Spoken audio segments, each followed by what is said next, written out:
So talk about value creation as it relates to people. How much of a bump in bottom line can I expect if I read your book and do what it says? Well, look, there's empirical data out there from much smarter people than I that have aggregated data from various sources that demonstrate that the companies that are doing the right thing around people, in other words, they're creating that engagement by giving them the bigger mission, by showing them the subtleties of things like appreciation, working on things like innovation, giving them more opportunities to feel more fulfilled in their work, which sounds corny, but it's so simple to do. I mean, you could literally just walk across the hall and thank one of your colleagues this afternoon for the work that they've done for you yesterday, and it would make a huge difference in their lives. It sounds corny, and it could be corny if it's not done right. And that's I know parents who will take their kids at a party that they're having for their friends and put their kids in front of their friends and say, okay, kids, sing. I know that. And they think that's good parenting because it gives the child an opportunity to stand out and excel.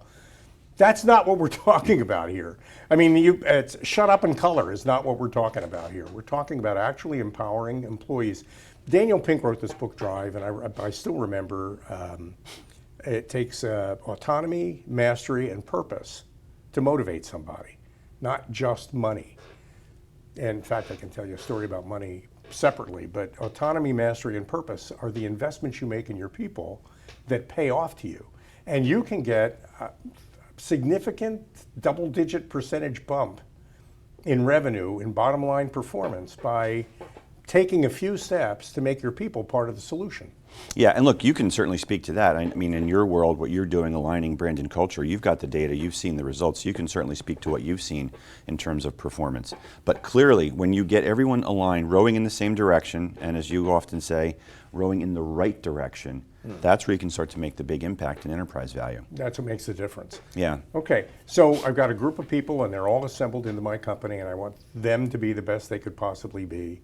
I get lots of tips and lots of advice from your new ROI series, so we definitely want people to get out there and get copies of this book, of both books. And we want them to actually put into practice some of the things they read in these books, which is key.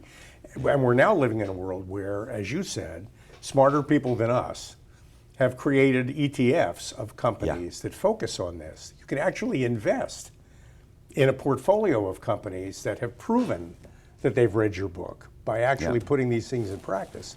And they outperform S&P and Dow, and they outperform the other markets, don't they? They do, and full disclosure, I am invested in those ETFs because I eat my own cooking, as they say. I do believe in this to my core. And yeah, you're absolutely right. So there's an investable strategy where if you believe this, you can actually purchase ETFs, and this is not investment advice and all that good stuff, all the appropriate qualifiers, but you can, if you were interested, purchase ETFs that have an investment strategy of buying into the companies that are doing the best things, the most just things, the most aligned things with their people. And historically, they have outperformed their broader indices. That's impressive. And if you invest in those companies, you make more money on the stock than if you don't. So, and that's been shown over and over again. So there's real proof out there in the real world that this kind of stuff makes, I mean, most companies care about shareholders, probably more shareholders even than clients in a lot of ways, which is unfortunate because customers often get neglected in the act of trying to build value for I'm so busy trying to build equity that I forget the fact that I created this company to put it on a mission to make a difference in the world. When that happens, I start to wander away from my core purpose and I actually work against my interests. So a big part of your book is to keep people on that track that they were originally on when they started their companies, and to make everybody in the organization, all the way down to the people who answer the phones and mop the floors, a part of that. Because most people think it's something you do in the boardroom or in the executive suite. They forget the fact that there are 30 or 40 other people or 40,000 other people, your people that need to be read in on this. Yeah, your people can be either your brand ambassadors, evangelizing your company in the marketplace because of the way they're treated, the way they feel about when they show up at work, or they can be the ones that go on Glassdoor and disparage you because they don't feel like they're treated properly. You decide. Okay, now I'm going to make it a little challenging for you, and it's kind of a little bit of it's a soft curveball. It's not that big. It's not that scary, but it's a truism that people don't quit companies, they quit managers. You make a point in your second book that the age at which somebody is promoted to leader is 33 or 34, but the age at which they first get trained in how to do that job is in their mid-40s. That is correct. Talk about that, and what kind of a hole does that leave? Oh my goodness, just think about that, right? So like you said, the average age when the US worker gets their first promotion to manager is age 31. And they don't get their first management training until 10 years later at 41. It's incredible. So when you think about how most people grow up in organizations and the role models that they have in terms of leadership, a lot of times those employees are being shown improper ways to lead. They're doing things the wrong way. They're treated poorly. So there's so much damage that is done in that decade of their opportunity to learn and grow as a would-be manager. So just because you get the title of manager doesn't necessarily mean that you're ready to lead.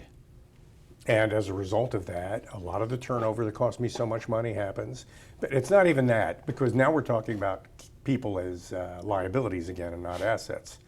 We're not only are we not building value, but we're actually watching the value evaporate because the people we put in charge of people but you know what, Al, not comfortable with it. But it's worth mentioning because that's a real tangible cost that people can easily quantify. When you think about how to manage your business, when you're talking about turnover, I mean, we've heard it throughout the entire Great Resignation, right? We're hearing it now in terms of quiet quitting. You know, people are showing up, but they're doing the bare minimum, whatever that may mean for you. Sure. But yeah, the cost of turnover is real. When you hire someone, you're investing time, money, energy, and opportunity cost. You know, you could have hired somebody else in developing them to get them to be productive and efficient in their position. And if they, how much is it going to cost you to do that all over again? Yeah, I'll tell you, the spoiler alert is it's multiples of your salary, of their salary. Seriously, a whole lot. It's multiples a of whole lot salary. Way more than just the cost of the salary that you have to replace. Yes. Because you've got to go through that whole process all over again. Exactly.